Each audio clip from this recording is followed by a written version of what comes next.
Selamat datang para pecinta buku yang ada di Indonesia di Literasi Syahnas yang mengangkat karya Ramadan Kaha dalam The Library of Ramadan Kaha.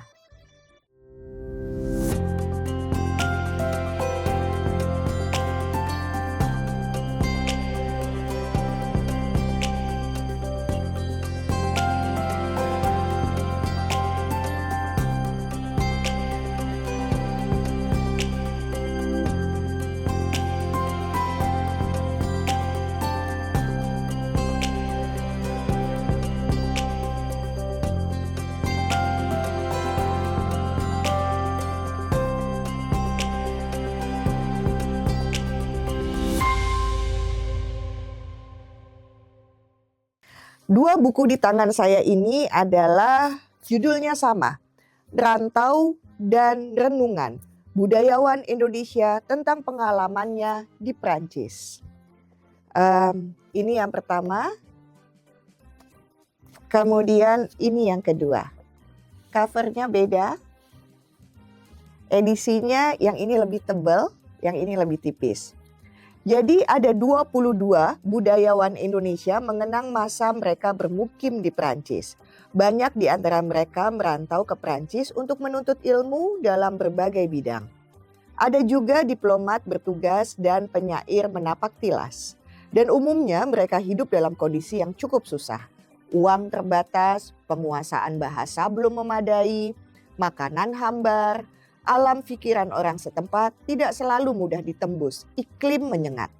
Dalam kurun waktu 60 tahun antara 1938 sampai 1998, masing-masing mereka bekerja keras untuk merebut ijazah impian dan sekaligus mengenali dunia kebudayaan yang terbentang luas di depan mereka. Nama-nama Apollinaire, Picasso, Pierre Foucault, Deleuze, dan banyak yang berulang-ulang muncul dalam kenangan mereka. Namun mereka memperoleh lebih dari pengetahuan semata, pengalaman hidup di negeri orang karena menghadapi masyarakat asing dengan segala adat istiadatnya yang asing pula. Mendorong mereka mempertanyakan latar belakang kebudayaan mereka sendiri. Maka bila merenungkan masa perantauan, mereka seakan-akan bercermin dari seberang.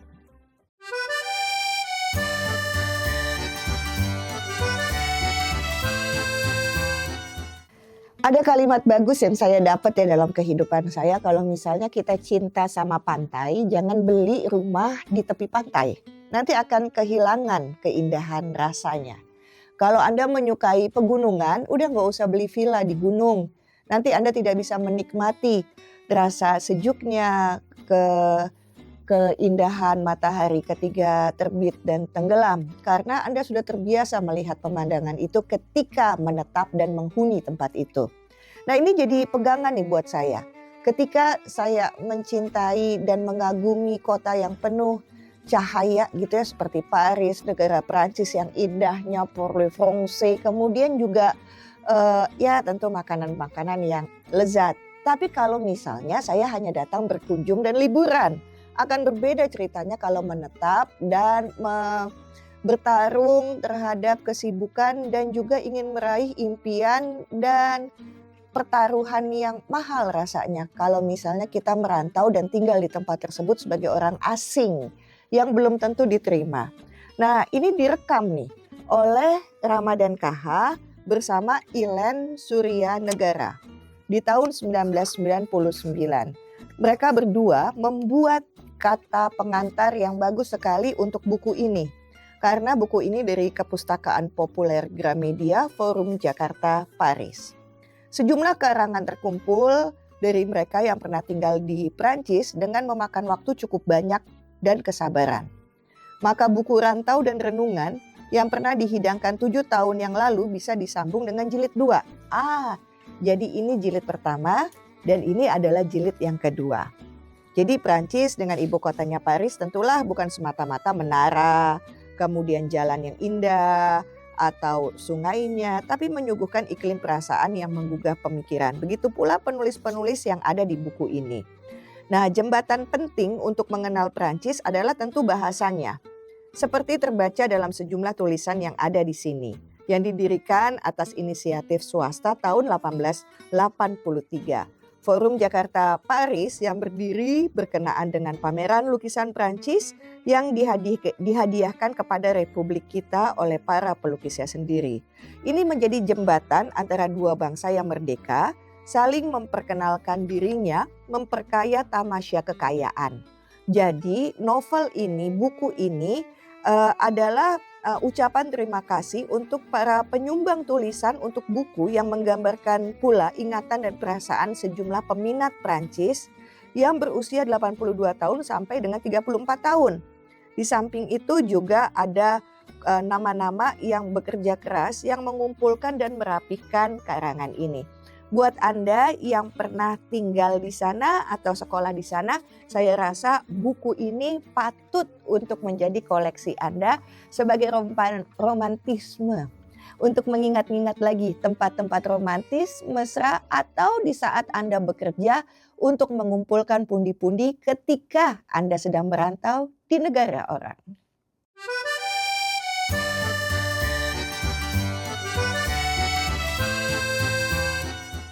Entah bagi kedua teman saya, bagi saya sendiri pengalaman makan makanan dingin dan minum minuman dingin malam itu di Paris merupakan petanda pengalaman selanjutnya. Yang langsung saya alami adalah rasa curiga terhadap banyak hal yang kita anggap bagian dari kemajuan Eropa. Hal yang hingga hari ini konon hendak dikejar oleh kita dari dunia ketiga. Persoalannya bagi saya sederhana saja. Mestinya penjaga kantin bisa bilang bahwa sudah terlalu malam untuk menyediakan makanan hangat. Dan yang sisa cuman yang dingin. Jika demikian halnya paling-paling hati ini cuman pasrah, apa boleh buat. Lain halnya kalau kami ditipu dengan kewajaran Prancis tadi. Terus terang ketika itu saya merasa sedang diperlakukan seperti orang bodoh hanya karena datang dari negeri seperti Indonesia. Namun saya bertekad tidak akan menyesal datang ke Prancis. Apapun yang akan terjadi, tugas saya sudah jelas. Ya ini belajar dari Prancis tanpa rasa gamang. Menghadapi peradaban Prancis tanpa rasa rendah diri. Esokan harinya kami diminta segera berangkat ke Massy. Sebuah kota kecil sekitar 15 kilo dari arah selatan tempat menginap kami. Atau 12 kilo dari batas selatan kota Paris. Status daerah itu mirip Kebayoran Baru untuk Jakarta. Suatu kota satelit, suburbs, kata orang Inggris.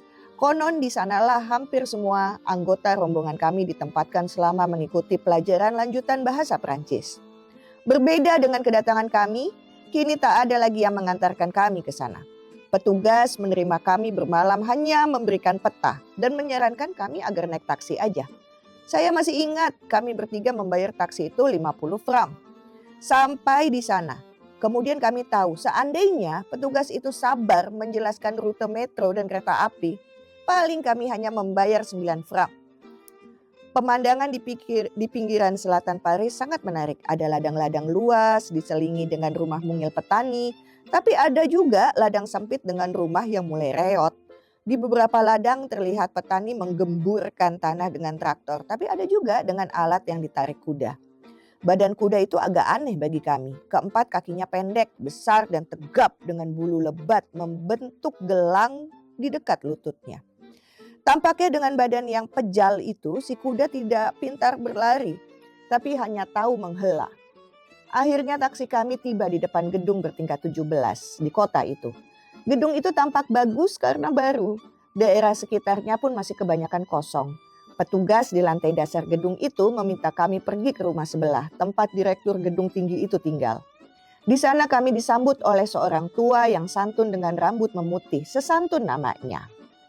Direktur itu menjelaskan hak dan kewajiban penghuni gedung, termasuk 200 franc, sewa satu kamar per bulan. Alangkah mahalnya sewa kamar itu, persis sepertiga dari beasiswa kami. Kendati demikian, membayangkan punya kamar sendiri membuat kami tidak bernafsu menawar. Apalagi harga itu tentu telah disepakati oleh semua teman yang telah lebih dahulu tinggal di sana. Kalau ngebaca ini ya jadi teringat sama dua anak kami yang merantau. Walaupun yang satu merantau ke Kanada yang sulung dan yang terakhir adalah ada di Amerika dengan berbahasa Inggris yang memang mereka sudah mempelajari dari kecil dan lebih muda. Tetapi halangan-halangan dan terkejutnya dengan harga-harga yang melebihi kemampuan anak yang dapat beasiswa, bisa saya rasakan nih, relate banget gitu ya. Jadi untuk Anda, para pejuang di tanah rantau, cerita anak rantau, rasanya buku ini walaupun berbeda kota dan juga handicap obstacles-nya berbeda nih dengan yang berbahasa Inggris, pasti punya keterhubungan kisah perjuangan Anda dengan buku ini. Karena memang cerita anak rantau sungguh luar biasa.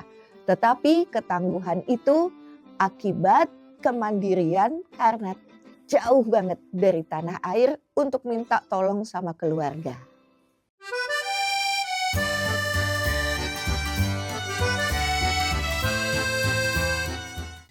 Dalam buku ini, baik di jilid 1 maupun jilid 2, banyak juga nih orang-orang ataupun seniman yang akhirnya mencoba peruntungan hidupnya untuk tinggal di Prancis atau di kotanya di Paris gitu ya. Entah kalau di Prancis di kota manapun gitu ya, atau di Paris khususnya. Saya jadi teringat cerita Gilang dengan waktu masih kecil sempat sekolah di Paris di Prancis, di mana ibunya saat itu sedang bertugas di KBRI. Ibu Christine Ramadan, Gilang masih kecil waktu itu. Dan Gilang teringat bahwa tempat rumah mereka sering sekali untuk menjadi tempat menginap sementara para seniman yang datang untuk mencoba peruntungan hidupnya tinggal di kota yang penuh cahaya itu. Menarik ya. Jadi untuk Anda semuanya, ayo silakan Anda membeli buku ini. Ini ada 2 jilid nih. Ini jilid yang pertama dan ini jilid yang kedua. Buat Anda yang ingin mencoba jadi perantau atau buat bunda dan ayah yang akhirnya anaknya dapat kesempatan untuk mendapat beasiswa, kayaknya mau ngelepasin gimana? Pasti begitu ya, awal-awal ada keraguannya. Nah, buku ini siapa tahu bisa membantu untuk meneguhkan hati Anda.